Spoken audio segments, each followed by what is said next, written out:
Hey you! Yeah, you! How you doing? Welcome back to another video, where today we're going to be taking a look at the revamped flamethrower weapons in Terraria 1.4.4, which at first glance kinda seem insane. My first glance being the golem boss fight I did with the elf melter in the last video, absolutely eviscerating him. This is one of the best reworks that a weapon type has had, in my opinion. The new visual effects look sick, and the old version of these weapons just kind of felt like shit, while the new ones feel a lot smoother to use and feel like they pack more of a punch, which they do. Now, these weapons got mostly the same changes, with a couple of differences because they were slightly different to begin with, aside from just damage stats. Starting with the flamethrower, in the new update, its projectiles now use local immunity frames, which here's what local immunity frames are. Pause the video if you want to read the whole description. But they're basically the strongest kind of immunity behavior a projectile can have, which is weird to say, but local immunity basically makes sure that every single projectile that comes out of the weapon will place their own immunity timers on enemies that they hit, so they will never get in the way of each other or different damage sources. Or at least I think that's something like what it does. The weapon used to miss a lot of its own projectiles because it didn't work like this. As you can see in tests here, the flamethrower shoots 5 projectiles each time the weapon is used, but attacking a single target, you only hit 3 of the 5 projectiles, so you can already see that this change alone could have really big implications for the overall effectiveness of the weapon. The next change is a little confusing to me, listing that the weapon now ignores 15 points of enemy defense before losing damage.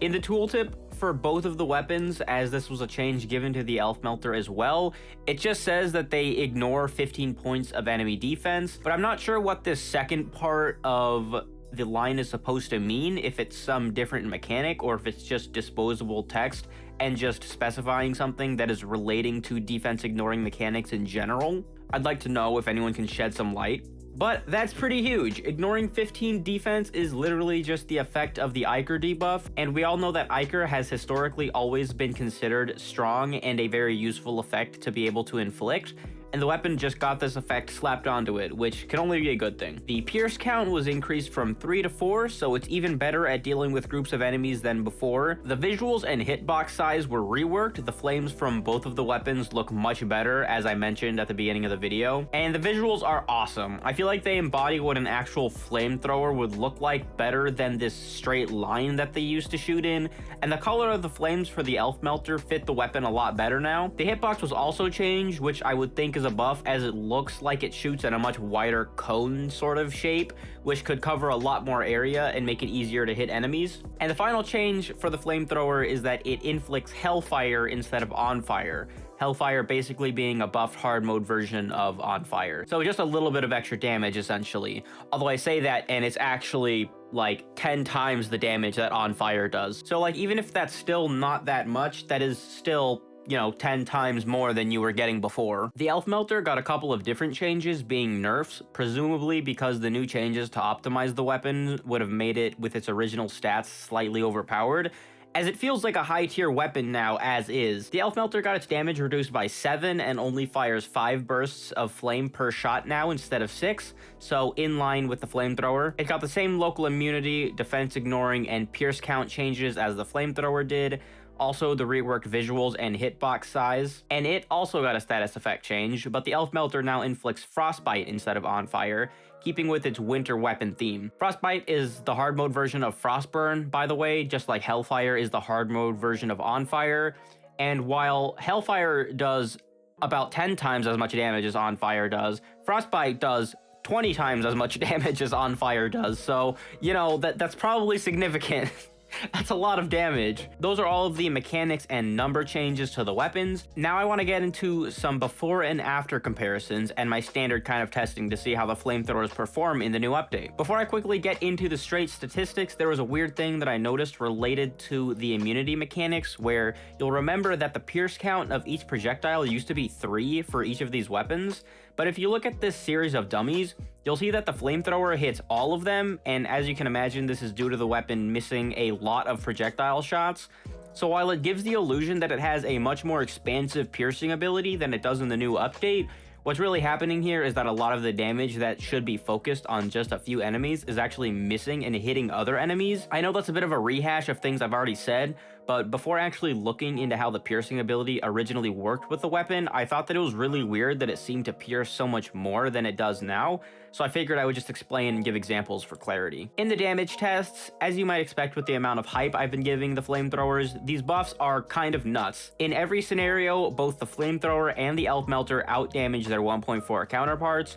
If you give the 1.4 versions of the weapon more dummies to test them out on so that they never miss any shots, you get the closest comparison, where even then they can lag behind by 1 or 2,000 damage. The elf melter in 1.4 is much closer to the current version in damage in this test, because in 1.4.4 it got stat nerfs, while the flamethrower only got the changes buffing it, and massively outdamages the 1.4 version. Against single targets, you're obviously not going to see the same discrepancy, but the buffed weapons still do significantly better, which is important for obvious reasons. Damage boosts to single targets in the magnitude of 25 to 30%, which I think is around how much of a difference these damage numbers are, is massive for their effectiveness against many bosses, which is a hallmark for how good a weapon is. And then if you test the flamethrowers against each other in the new sweet spot of 4 enemies, which is even one higher than the original versions of the weapons were meant to be able to pierce, you get something close to 2 times the damage in 1.4.4, which, as you can imagine, is an absolutely insane boost of effectiveness. As a side note here, I will say that a small amount of damage is being given to the flamethrowers outside of the items themselves, which is the Shroomite Mask, which gives 10% extra damage to flamethrowers in 1.4.4, as well as all other specialized classes of ranged weapons, and not just rockets like it did before. So that is slightly contributing, but I think that the difference in numbers is big enough that you can clearly see that this 10% is not the only thing that's making them very much stronger than their older versions. Regardless, the weapons are just plainly better in all ways, unless you think there's some reason that this old hitbox would be better than this much better, cooler one that the items have been given. The next test, obviously, is to see how they perform against bosses, and while it would be interesting to see a before and after comparison here, I don't think that it's all that relevant, since we are mostly just concerned with how they perform in the current version of the game. Also, that would be a lot of work, and I do have a life that I need to do other things with currently, so I'll just be sticking to the 1.4.4 boss fights for now. I'm going to be using different setups balanced for all of the bosses, so basically titanium armor for the bosses before Plantera, and Shroomite for the ones after, and some different accessories depending on what stage of the game progression I'm supposed to be at. I tested the flamethrower against the mechanical bosses, since if you beat Skeletron Prime first, you can use it to fight the other mechs. And I used it against Skeletron Prime himself as well, because why not? There's not really much to go over here because the flamethrower just completely annihilated all of the bosses, like just completely shredded, dismantled, and fucked up every one of them. Which I guess isn't that surprising since, you know, fire weapon against some metallic enemies probably should lead to a conclusion like that. All of the fights were like a minute and a half, and yeah, so far it's working like a pretty top tier weapon to me. It actually took me like 3 tries to kill Plantera, even though the flamethrower absolutely shreds her. And I wondered why that was, aside from me being bad at dodging, until I realized that I was still using titanium armor, which was purposely the only set that I mentioned between the mech bosses and Plantera, because I'm an idiot and actually just forgot that there's like 3 armor sets that you can obtain after killing the 4 stooges over here, until I was writing this part of the script, so yeah. I did the fight again with hallowed armor and almost died, but at the same time, I basically have no arena and was completely winging it, so whatever. There's some comment I could make here about humans brutalizing plant life, I'm sure, but yeah, the flamethrower completely shits on this boss. Now, the Frost Moon itself is kind of a beast, and this event is very difficult in Master Mode and most definitely requires a specialized arena or advanced items in order to get far into the event and beat the event, I suppose you could say. But in order to get the Elf Melter, all you need to do is beat Santa NK1, who shows up at Wave 7 of the event. I don't think the flamethrower is particularly suited to the event because you have to be at relatively close range to hit enemies, which can be an issue against the Frost Moon bosses, which all have very dangerous close-range attacks. But getting to Wave 7 and beyond and defeating 1 or 2 of the Robot Santas isn't that tall of an order. So we finally move up now and are using the Elf Melter, which, as shown in the damage tests, is a significant upgrade to the Flamethrower. Our next thing on the agenda is Golem, who, as I've mentioned, gets completely slaughtered by this weapon.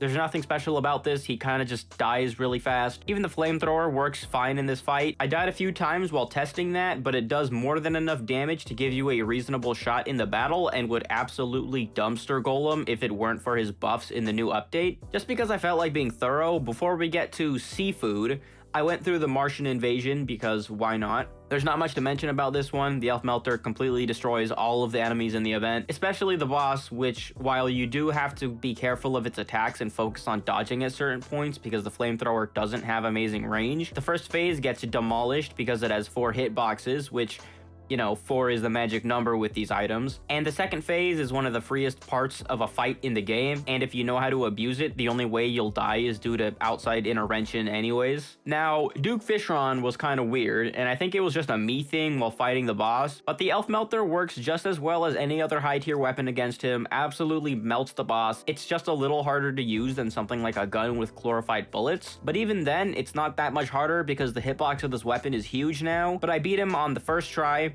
didn't record it because I really suck at this, and then it took me like 6 more tries to beat him again. It was really annoying, but basically it just comes down to your movement like usual with this boss, but the weapon itself works like a charm. Finally, yes, finally, I didn't really feel like fighting Moonlord with a flamethrower, if you can believe that. We have the Empress of Light. Now, I haven't actually fought the Empress of Light all that much since 1.4 came out. In fact, I don't know if I've ever fought the Empress of Light. I don't actually have the achievement for beating her unlocked, which seems odd since I would have assumed that I'd done it at least one time, but whatever. The fight is honestly not that bad. She's tricky, and like with most of the later boss fights, how you do relies mostly on your movement, but it didn't take me long to actually get good attempts, and for a boss with this much HP, the Elf Melter absolutely shredded her health bar. It was kind of surprising. It only took me 6 or 7 tries to beat her, which isn't that much to me considering how difficult she's supposed to be.